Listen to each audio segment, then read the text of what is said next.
قد يكون المرء حافظا للقرآن حفظا متقنا ولا يكون من أهل القرآن، وقد يكون الإنسان عنده حظ من القرآن ليس بالكثير، لكنه معظم للقرآن ومؤتمر بأوامر القرآن ومنتهي عن نواهي القرآن وعامل بحدود القرآن، وكل ما بلغه شيء من هدايات القرآن عمل به واستمسك به، فهذا من أهله.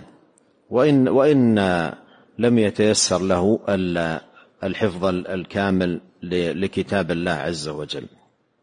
العبرة والمحك في المقصد الذي أنزل من أجله القرآن، وهو العمل. فإذا اجتمع للعبد الإتقان للقرآن والضبط لحروفه وألفاظه مع العمل، هذا نور على نور، هذا أكمل الناس.